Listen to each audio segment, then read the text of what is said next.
오늘 말씀은 베드로전서 3장의 말씀입니다. 베드로전서 3장 8절에서 12절 말씀입니다. 베드로전서 3장 8절에서 12절 말씀입니다.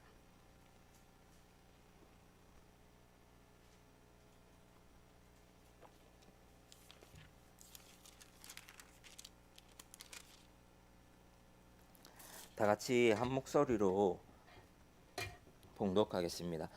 준비 시작. 마지막으로 말하노니 너희가 다 마음을 같이하여 동정하며 형제를 사랑하며 불쌍히 여기며 겸손하며 악을 악으로 욕을 욕으로 갚지 말고 도리어 복을 빌라. 이를 위하여 너희가 부르심을 받았으니 이는 복을 이어받게 하려 하심이라. 그러므로 생명을 사랑하고 좋은 날 보기를 원하는 자는 혀를 금하여 악한 말을 그치며 그 입술로 거짓을 말하지 말고 악에서 떠나 선을 행하고 화평을 구하며 그것을 따르라. 주의 눈이 의인을 향하고 그의 귀는 의인을 강구에 기울이시되 주의 얼굴은 악행하는 자들을 대하시느니라 하였느니라. 아멘. 오늘 말씀은 선을 위해 그 말씀을 가지고 오늘 여러분들과 은혜를 나누길 원합니다.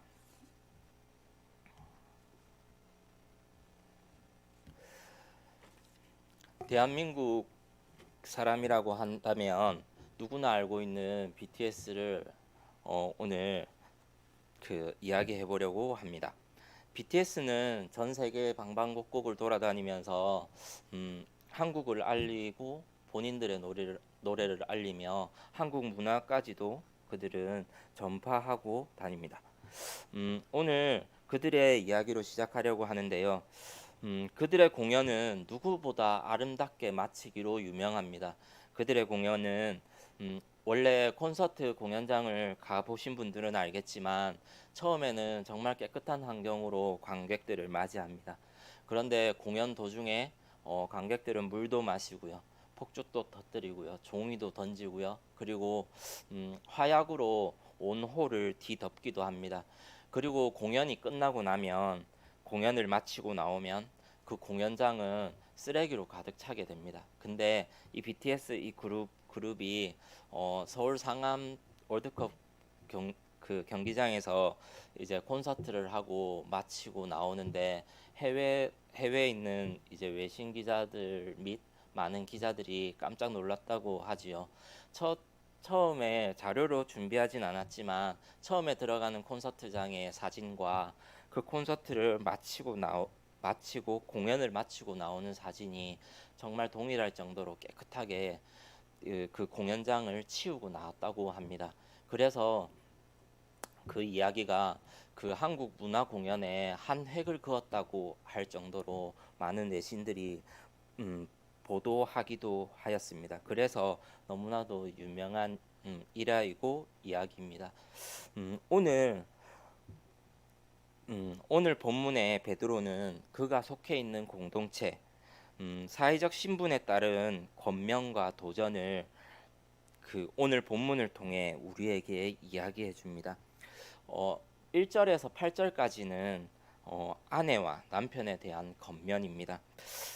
두 번째로 오늘 볼 말씀은 교회 공동체를 향하여 이교적이고도 적대적 상황 속에서 믿음을 지키며 살고자 하는 그리스도인에게 베드로는 지혜를 주고 권면하고 싶어 합니다. 오늘 본문을 통해 첫 번째로 살펴볼 것은 8절에 나오는 마음을 같이 하라는 명령입니다. 이 말씀을 하기 전에 그 동사와 형용사의 차이를 아십니까? 동사는 뭐뭐 해라, 뭐뭐 하라. 형용사는 단어 하나만 이야기해도 그 이야기가 무엇을 이야기할지 말해줍니다. 오늘 주석을 찾으면서 그 형용사로 적어놨다, 동사로는 적지 않았다, 동사를 표현하기보다 형용사로 그 한 단어로 베드로전서에서 무엇을 이야기하고 싶었는지 3장 8절만 봐도 3장 3장 8절에서 12절까지의 말씀을 8절 한 문장으로 모든 것을 설명할 수 있다 이렇게 해놓으면서 그러면 왜 동사로 적지 않았을까요? 뭐뭐 하라 겉면이라고 하면 첫 번째는 여기 3장 8절에 살펴보시면 너희가 마음을 같이 하라 그리고 동정하며 형제를 사랑하며 불쌍히 여기며 이렇게 나와 있거든요. 이 네 가지, 다섯 가지의 단어로 오늘 본문을 이끌어 가려고 합니다. 오늘 보면 이 말씀을 보면 그 첫 번째 8절에서 볼 것은 마음을 같이 하라는 명령입니다. 마음을 같이 한다는 것은 무엇일까요? 오늘 베드로의 말씀이지만 사도 바울에게는 중요한 관심사였으며 그렇게 해야 그리스도 공동체가 적대적 상황 속에서 믿음을 지킬 수 있었다고 사도 바울은 설명합니다. 로마서 12장 16절 다 같이 한번 찾아보시겠습니다. 로마서 12장 16절입니다. 로마서 12장 16절을 다 같이 한번 찾아보시겠습니다.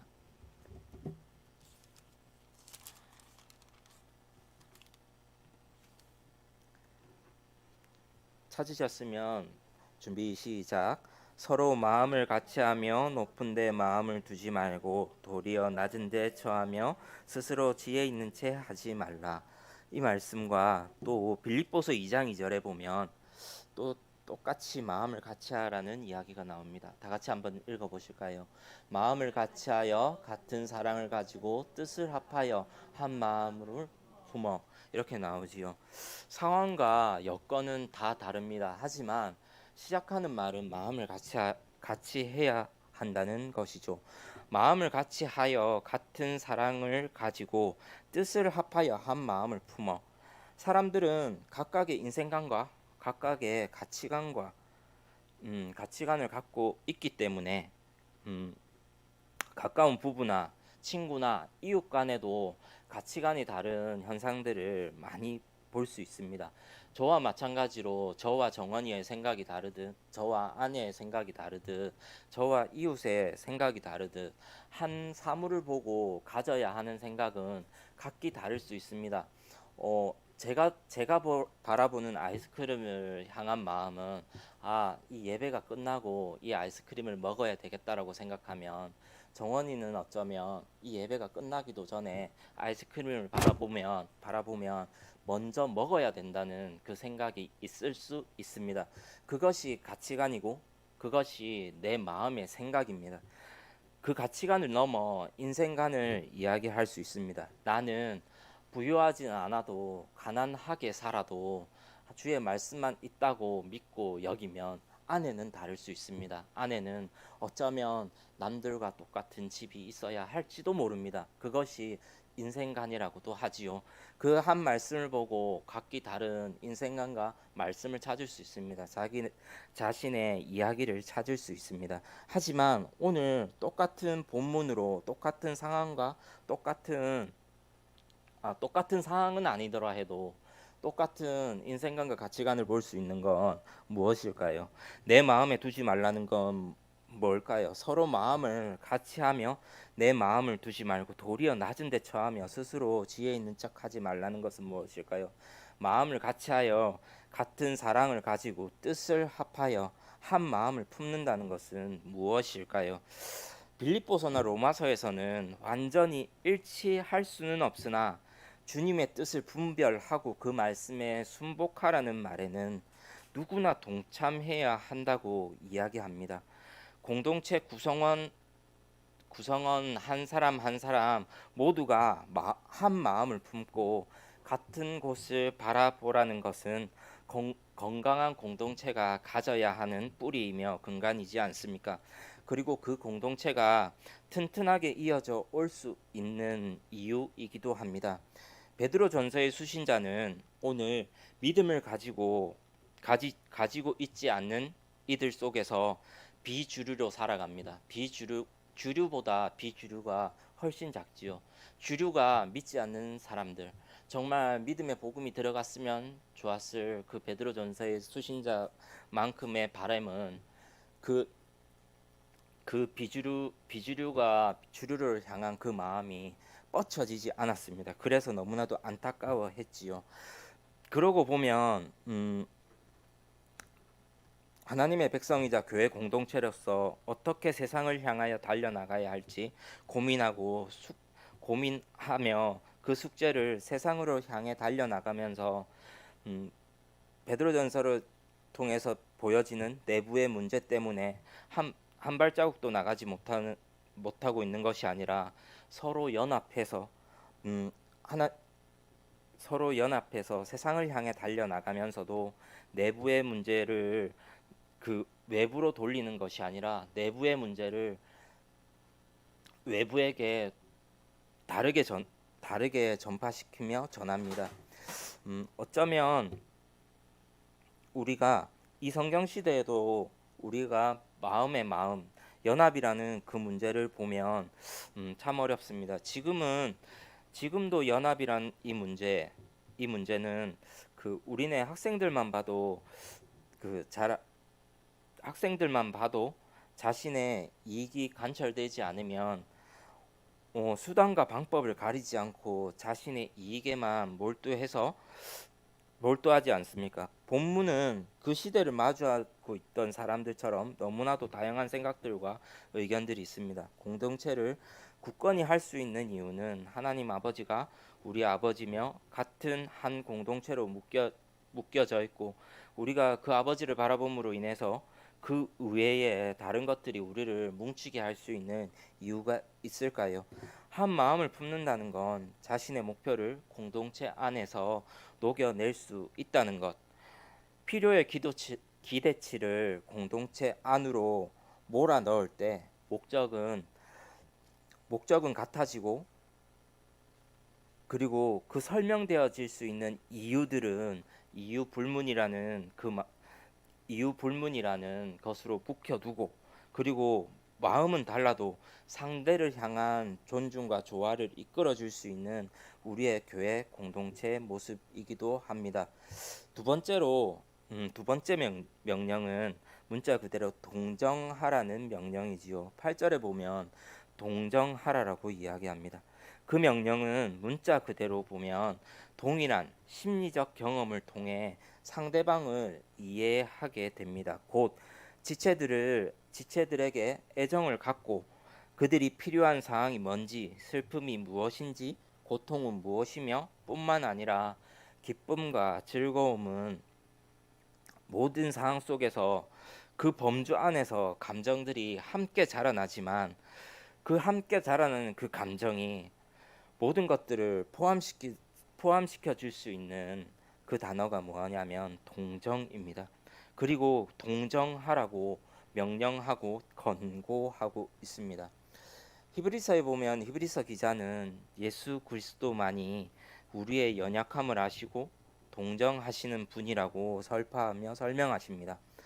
하나님의 아들 예수 그리스도 그분은 육체적, 감정적, 신앙적 연약함의 온전한 이해는 십자가의 사랑으로 너무 잘 표현하신 분이지 않습니까? 그분께서 지나가시는 곳곳마다 믿음의 지체들을 향하여 손을 내밀어 주셨기에 우리도 주저없이 손을 내밀어야 하는 이유이기도 합니다. 고린도전서 12장 26절 다 같이 한번 찾아보실까요? 고린도전서 12장 26절입니다.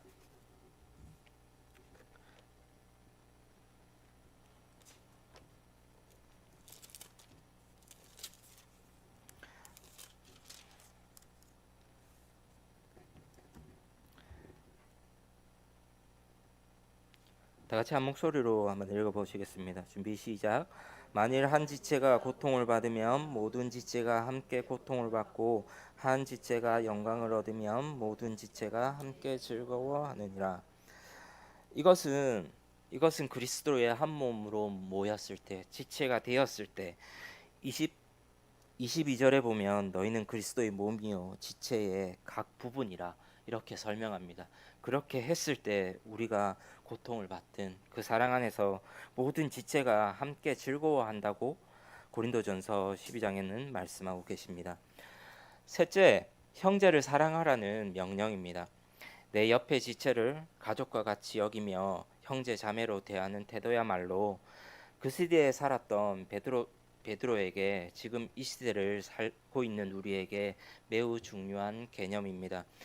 어, 아까 주류와 비주류로 이야기했지만 주류는 음, 주류는 굉장히 강한 듯하나 그리스도를 알지 못하는 사람들, 비주류는 그리스도를 알고 있어 그 명확한 그 말씀으로 살아가기는 하나 세상에는 한없이 작았던 사람들을 비주류로 한다면, 셋째 형제를 사랑하는 그 명령이 그 베드로전서의 그 시대의 사람들에게 과연 통하기는 했을까요?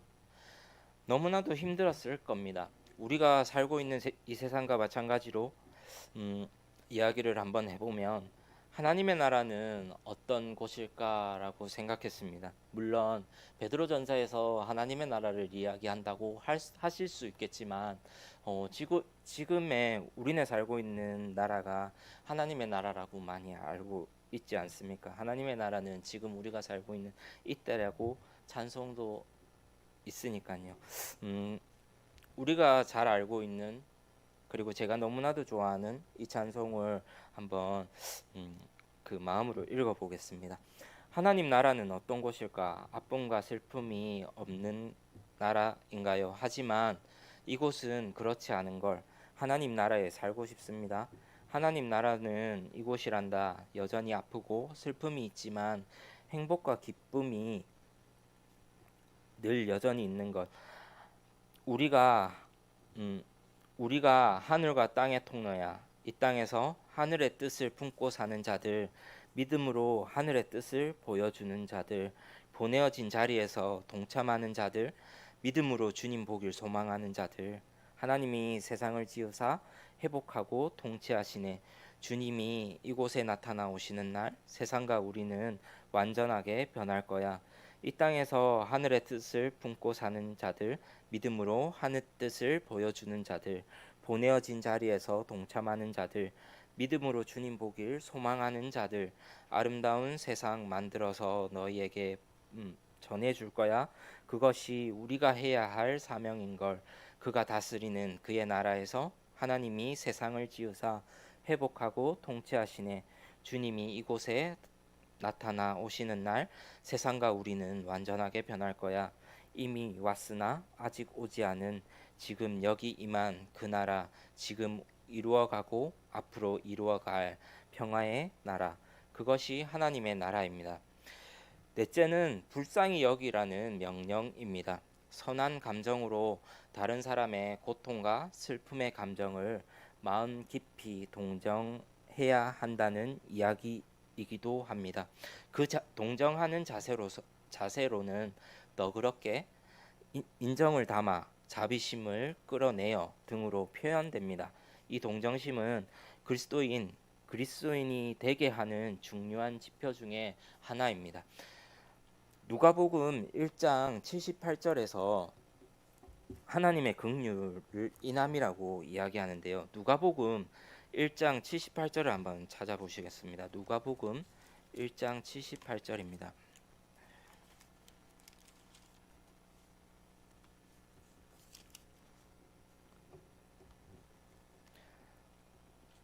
이는 우리 하나님의 긍휼로 인함이라. 이로써 돋는 해가 위로부터 우리에게 임하여.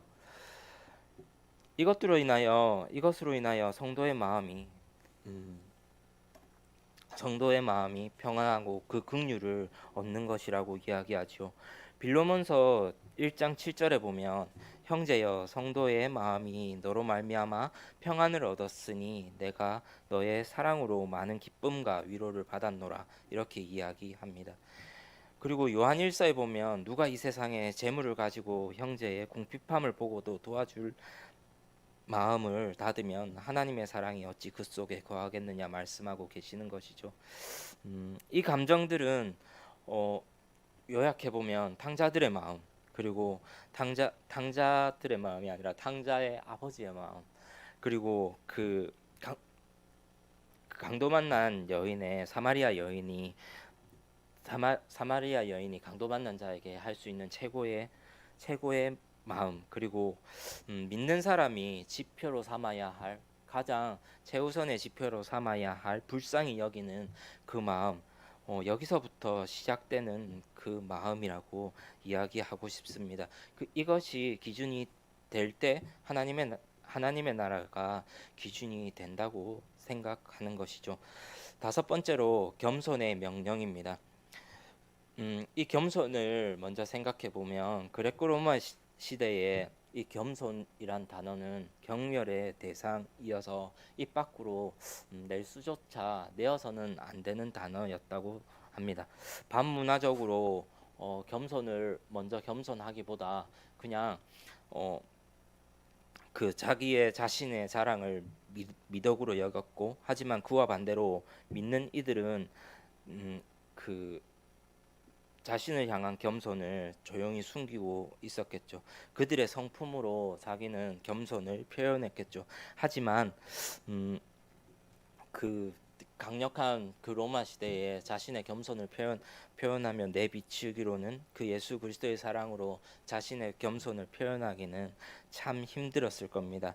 음, 그 자신 남보다 자신을 그 낮게 여기며 더욱더 그 상대방을 높이기에는 그 너무나도 그 뭐 당연시 되었고, 자신을 낮추기에는 뭐 그 뜻에 따르면, 그러니까 이야기의 뜻에 따르면 뒤에 돌아서서 다른 곳을 향하여 내 마음을 표현해야 할 정도로 그 겸손을 이야기하기도 했습니다.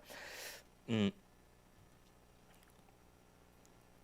그 겸손의 뜻까지 바꾸어 놓는 것은 나보다 남을 낮게 여기고 상대를 존중하고, 겸손하지 않은 교만은 로마서 12장 16절을 보면 높은 데 마음을 두지 말며, 야고보서 1장 9절에 보면 낮다라는 표현은 어려운 처지에 있는 자들, 높다라는 표현은 영적인 축복을 의미합니다. 그리스도인이라면 갖추어야 할 기본적인 이야기이며 영적인 축복을 받아야 하는 우리의 그 사명이지요. 하나님과의 관계성 안으로 모든 것들을 생각하지 않으면, 즉 스스로 돌아보지 않으면 부족함과 연약함을 인지하지 못한 채 자신이 그 누구보다 높아지고 많은 죄를 범하는 것이지요. 그런 의미에서 그 오늘 본문 9절 하반절은 8절의 권고보다 더 강력한 권고를 기독교 공동체 베드로전서에서 베드로전서의 수신자를 향한 더 강력한 기독교적 공동체 안에서의 권고를 더 강력하게 하고 있는 것이죠. 우리는 누군가의 말로 위해를 가하거나 말에 상처를 내면 보복을 당하는 것으로 여기지 않습니까? 당연히 보복해야 한다는 것으로 여기지요. 하지만 베드로는 그러한 상황 속에서 전혀 다른 이야기를 합니다. 그 압박과 그 고통 속에서 악을 악으로, 욕을 욕으로 갚지 않고 욕하는 그들에게 복을 빌어주라고 하지 않습니까? 예수님의 사랑을 실천하는 것이지요. 그분에게서 보여주셨으니까요. 그 권고는 믿는 이들에게는 동일하게 일어나야 된다고 오늘 본문에서 이야기하고 있습니다. 이 권고는 인간적 시각에서는 도저히 이해할 수 없고 받아들이기 힘든 권고이나 베드로는 단호하게 이야기했습니다.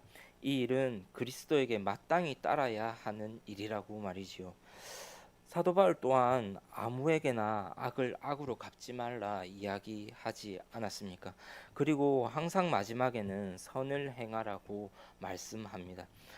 오늘 본문 10절에서는 의로운 자들은 환난 속에서 악한 자들에게 대한 악으로 대응하는 것이 아니라 선을 추구함으로써 하나님에 대한 신뢰와 소망을 보여줄 수 있다고 이야기합니다.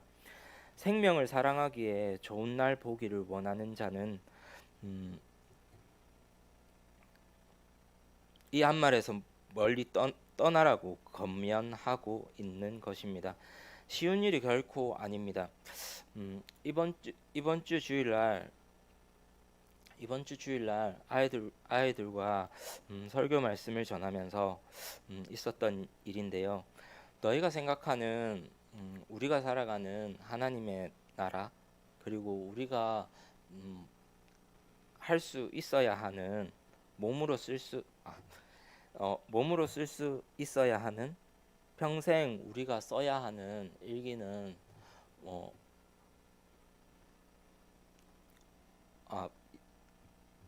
아, 이렇게 얘기했습니다. 너희가 생각하는 하나님의 나라에 살면서 어떤 일기를 평생 써야 할까? 이렇게 물었거든요. 너희는 어떤 일기를 하나님 나라에서 쓸래? 이렇게 물었거든요. 근데 어떤 한 친구는 마음으로 일기를 쓸래요. 그리고 어떤 친구는 심령으로 일기를 쓸래요. 이렇게 하고요. 어떤 친구는 믿음으로 은혜를 쓸래요. 믿음으로 일기를 쓸래요. 이렇게 했고요. 어떤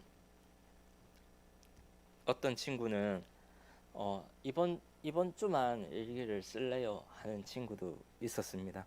제 제 생각에는 한 70%밖에 못 미쳐서 아니다, 조금 더 우리 생각해보자, 더 생각을 이끌어냈습니다. 근데 어, 답은 제가 생각했던 답은 나오지 않았지만 저는 이렇게 얘기했습니다. 야, 우리 일기를 쓰는데 넌 몸으로 일기를 써봤어? 이렇게 얘기했거든요. 그러니까 어떤 한 친구가 저를 말똥말똥 쓰면서, 아니 일기는 손으로 쓰는 거죠. 그래서 종이에다 펜으로 쓰는 거지 어떻게 몸으로 일기를 써요? 이렇게 하는데 그 친구는 알아들었는데도 저한테 이야기를 했습니다. 그래서 저는 그 친구에게 명확하게 이야기했습니다. 오늘 이야기는 나는 우리가 평생 살아가면서 일기를 써야 하는데 그것은 우리가 몸으로 써야 하는 일기가 어, 있어야 한다. 오늘 이 본문에 보면 누군가가 이렇게 묻지 않습니까? 어떻게 삶으로 보여주시겠습니까? 어떻게 이 질문에 대답을 하실 건가요? 모욕을 주는 순간에도, 그리고 용서의 손길이 어떻게 화평의 이야기로 만들어질 수 있을까요? 우리는 겉면을 입었다면 그 화평의 순간을 맞이해야 합니다. 겉면에서 화평까지의 거리가 어떤 사람은 30초가 될 수도 있고요. 어떤 사람은 1년이 될 수가 있고요. 어떤 사람은 10년이 되지 않습니까? 저는 거의 20년 가까이 돼도 이 겉면에서 화평까지 오는 그 기나긴 그 여정을 걷는 사람들도 많이 보았거든요. 그러면 이 겉면은 어떻게 화평으로까지 올 수 있을까요? 서로에 대한 화를 멈추고 그리스도께서 보여주신 생명에서 사랑을 실천해야 하는 것이지요. 이 생명에서 사랑으로 실천한다는 것이 얼마나 어려운 일인지 어, 음, 제 나이만큼 알 수 있을 것 같습니다. 제가 겪어온 그 시련과 고난만큼 알 수 있을 것 같습니다. 각자에게 주어진 시련과 고난만큼 알 수 있는 거지 않습니까? 베드로전서에서 베드로가 그렇게 썼듯이 사도 바울이 하나님의 은혜 안에서 그 모든 서신서들을 써가며 자신의 마음을 뜯어내렸던 것처럼 화평을 이끌기까지 너무나도 어려웠던 그 순간순간들을 그 펜에 꾹꾹 적어 내려갔던 것 아니겠습니까? 그 감옥에서도 썼다는 그 바울 서신을 향한 그 마음들이 그 고뇌와 번뇌 가운데 어떻게 그렇게까지 자신을 낮추면서까지 그 성도들이 화평할 수 있게끔, 그 서신자들이 화평을 이끌어낼 수 있게끔 그렇게 적을 수 있었을까? 그리고 베드로식의 겉면과 공동체, 베드로식으로 적어 나갔던 겉면과 공동체를 향한 사랑은 베드로 전후서에서 써내려가면서 여러분들은 어떻게 읽고 어떻게 신앙생활을 하시겠는지요? 우리는 늘상 말씀을 읽습니다. 늘상 기도로 하나님 앞에 나아갑니다. 그러고 계시지요. 그러면 베드로가 베드로 전서를 써 내려갔던 것처럼 우리는 내 나름대로의 인생의 일기장을 내 모습으로 적든 내 마음으로 적든 내 손으로 적든 내 심령으로 적든 내 은혜로 적든 내 긍휼로 적든 적어 내려가셔야 되는 겁니다. 그래야 우리는 그리스도 안에서 그리스도 안에서 그 검, 그리스도 안에서 써 내려가며 기나긴 여정 속에서 우리는 신앙생활과 함께 그리스도를 만나는 것이지요. 이 기나긴 여정 속에서 저는 은혜교를 만났고 각각의 삶의 위치에서 그 자리가 고되더라도 고됨에도 불구하고 예수 그리스도를 만나겠다고 끊임없이 성경을 읽어갔으며 기도하고 있는 이유이기도 하지요. 우리는 그렇게 해야 합니다. 예수님을 사랑하기에 서로 겉면해야 하며 예수님을 사랑하기에 겉면에서 화평까지로 이끌어 내셔야 합니다. 성도들의 마음을 합쳐야 하고요. 그럼에도 불구하고 예수님께서 사랑했던 자리로 그 사랑을 옮기셔야 합니다. 우리의 자리는 누구보다 무겁지 않습니까? 우리의 자리는 누구보다 고귀한 자리 아닙니까? 그 고귀한 자리에서 한 발자국 더 나아가서 서로가 서로를 향해 기도해야 하며 서로가 서로를 향해 가자고 손을 이끌어야 합니다. 오늘 이 말씀을 묵상하며 이야기하며 우리의 자리가 고된 이유는 인생 앞에 힘들었거나 아니면 서로에게 서로의 마음을 열지 못해서 아니면 서로가 서로를 돌아봄에도 불구하고 서로의 마음을 읽어 내려가기가 쉽지 않았기 때문에 우리는 때로는 겉면의 자리에서 은혜의 자리까지 나아가기가 힘들었다고 저는 생각하거든요.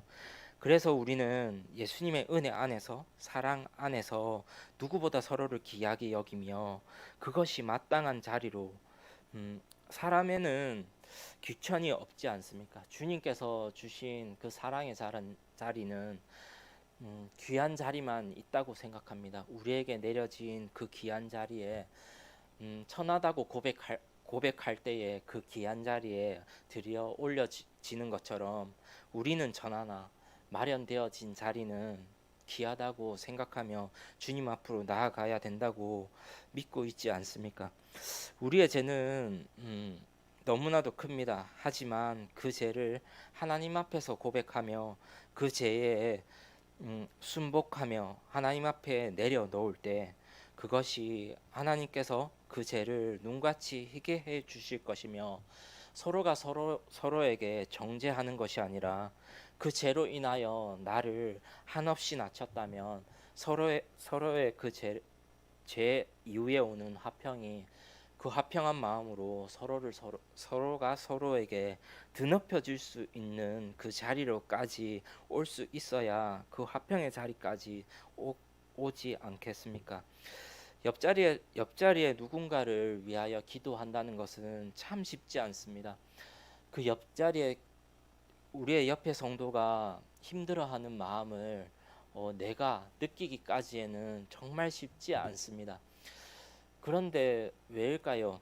그런데 교회 다니지 않는 내 남편에게 어려움을 토해 놓는 것은 교회 사항을 이해할 수 있을까요? 이해하지 못합니다. 하지만 교회 같이 다니고 있다면 내 남편에게 이 교회의 어려움을 토해내고 교회의 아픔과 슬픔들이 이제 반복되어지고 대내어질 때 부부가 기도하게 되고 그리고 성도가 성도를 향하여 기도하게 되는 일들이 일어나는 것이죠. 우리는 서로가 서로에게 삶이 힘이 되어 주고 용기가 되어 주어야 합니다. 예수님께서 그렇게 하지 않으셨습니까? 온 곳을 돌아다니며 온 곳을 도시며 부족한 자들에게 손을 내미셨을 때 그분께서 하셨던 그 배려와 사랑이 그 한 사람을 향한 그 배려와 사랑이 많은 사람들로 통하여 일어나게 하셨고 믿음의 사랑의 눈으로 보게 하셨지 않습니까? 우리는 더욱더 하나님 앞에 믿음으로 나아가야 하며 오직 선을 위해 그들에게 선을 베푸시는 그 마음을 우리는 더욱더 마땅히 그들에게 보여줘야 하는 것이지요. 오늘 오늘 우리는 더욱더 누군가의 질문에 어떻게 대답할 수 있을까 고민하셔야 됩니다.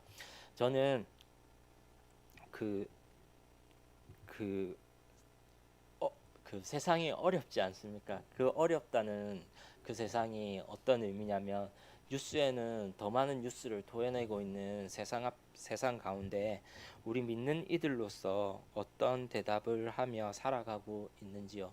이 이야기가 무엇이냐면 내가 살아가는 삶의 현장에서 뉴스에서 나오는 그 슬픈 소식들을 여러분들은 어떻게 다른 사람에게 전달하고 있으신지요. 뉴스에서 나오는 그 이야기를 그 뉴스 그대로 전달하고 계신지요? 아니면 내식대로 전달하고 계신지요? 아니면 그래도 그리스도의 방 그리스도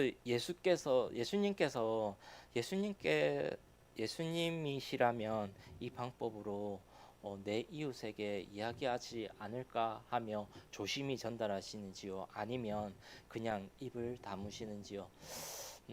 입을 다물어야 할 만큼 지금 이 시대는 너무나도 위험한 세대입니다. 선이라고는 찾아볼 수 없는 세대 아닙니까? 내 아이가 뛰어놀 수 없을 만큼 각박한 시대가 되어가고 있지 않습니까? 이 시대 가운데 우리는 어, 그리스도인이라면 정확한 답 정도 아니라도 그냥 내 안에 답을 내리며 사셨으면 합니다. 그래야 우리 안에 그리스도가 있으며 우리 안에 선으로 다른 이들의 고통을 보며 그 고통을 아무렇지도 않은 듯이 내 입으로부터 다른 사람의 입까지 전달되어는 그 선하지도 않은 이야기들이 저는 그러니까 우리만큼은 그 어려운 세대의 답은 성경에서 찾고 찾으며 살아야 되지 않습니까? 저는 한 가지 저만의 방법을 알려드리고 싶습니다. 저는 어느샌가부터 입을 닫기 시작했습니다. 어느샌가부터 위험한 현장에 가지 않기 시작했습니다. 저기서 싸움이 일어난다 싶으면 가지 않기 시작했습니다. 그것도 제 마음을 지키는 일이라고 생각했습니다. 근데 누군가가 그러더라고요. 어느 한 사람이 저한테 야 거기 안 가면 되니? 네가 거기 가서 왜 그 사람들이 싸우는지 그 사람이 뭐 때문에 그 아픔을 가지고 그렇게 고된 현장에서 있는지 네 그래도 한번 들어는 봐야 그런 상황이 오면 너 들어줄 거 아니니? 이렇게 얘기를 하더라고요. 근데 저만이 내린 결론입니다. 저라도 가서 거기에 싸움을 보태는 것이 아니라 그냥 저 싸움이 끝나기를 그냥 마음으로 비는 것이지요. 한 예를 들어보겠습니다. 정말 피 터지게 싸우는 그 현장에서 저는 가고 싶지 않았습니다. 근데 20년 전에 불특정 다수를 향하여 싸우고 있는 외국인 두 사람을 봤습니다. 근데 그 사람을 말려야 제가 표를 끊을 수 있겠더라고요. 그래서 속으로 생각했습니다. 아, 저거 말리고 저 표 끊겠습니다. 이렇게 생각하고 이렇게 갔는데 아니나 다를까 불특정 다수를 향하여 휘두르는 그 주먹에 저 뺨을 치더라고요. 그때 딱 들었습니다. 아, 조용히 할 걸. 근데 그런데 들었던 생각은 그 뺨을 그 외국인에게 그냥 의문 없이 맞았지만 그 뺨을 외국인에게 향하여 들 때 그 외국인의 눈빛이 잠깐 아이고 미안하다라는 그 눈빛을 딱 봤을 때 그리고 그만하더라고요. 만약에 제가 그 외국인을 뜯어말리면서 왜 내 뺨을 쳤냐고 제 분을 드러냈다면 거기서는 더 큰 싸움이 되었겠지요. 분명히 그 외국인은 저한테 행했습니다.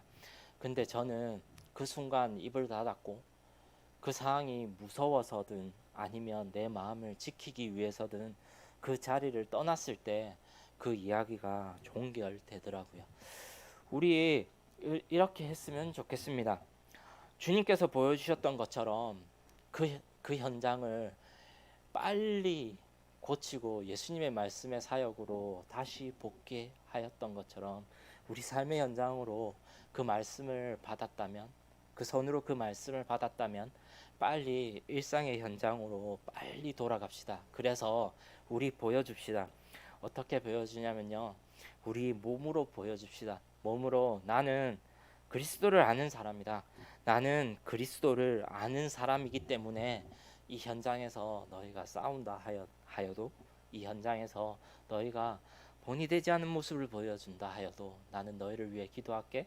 선을 너희에게 내 몸으로 보여줄게라고 그렇게 고백하며 나아갔으면 좋겠습니다. 오늘 이 말씀이 우리의 삶의 원동력이 되었으면 좋겠고요. 용서의 손길이 비록 부족하나 그 용서의 손길을 끊임없이 낼 수 있는 우리 은혜교회 성도님들 됐으면 좋겠습니다. 오늘 기도하셨으면 좋겠습니다. 말씀을 마치겠습니다. 오늘 기도할 때에 더욱더 하나님의 은혜가 제 속에 있어서 선이 변하여 더욱더 깊어질 때에 화평과 마주할 수 있는 우리가 되게 해주십시오라고. 그리고 모든 인생 앞에 우리가 비록 부족하지만 하나님께서 써주시겠다고 말씀하실 때에 순종하며 마음을 돌려 서로가 서로의 위로가 되며 서로가 서로의 이 공동체가 음, 달려나갈 방향이 무엇인 줄 알아 하나님 앞에 그렇게 칭찬받을 수 있는 그런 공동체가 되게 해달라고. 물길을 텄다면 그 물길을 트고 그 배에 올랐다면 그 물길이 어디로 인도하는지는 궁금해하지 말았으면 좋겠습니다. 끊임없이 인도하실 거고요. 끊임없이 폭풍을 만나게 하실 거고요. 끊임없이 우리들을 힘들게 하여도 그 끝은 선으로 인도하시는 그 하나님의 우리를 향하신 그 인생이니까요. 우리 걱정하지 맙시다. 그리고 그 걱정을 향하여 나아가는 것이 아니라 주인됨을 인정함으로 우리 하나님 앞에 온전히 맡겨드립시다. 우리 다 같이 기도할까요? 하나님, 우리의 인생이 비록 부족하나 하나님 제 삶에 그리스도가 주인 되길 원합니다. 그래서 누구가 화평을 얘기하면 누군가가 선을 이야기하면 하나님의 은혜 가운데 주님 내가 이렇게 하나님 제 인생을 이렇게 하나님 앞에서 이 세상 앞에서 보여주고 있습니다. 세상 사람들 앞에서 그렇게 보여주고 있습니다라고 조금이라도 고백할 수 있는 우리 은혜 교회 성도님들 되게 해달라고 그렇게 기도하실까요? 우리 기도합시다.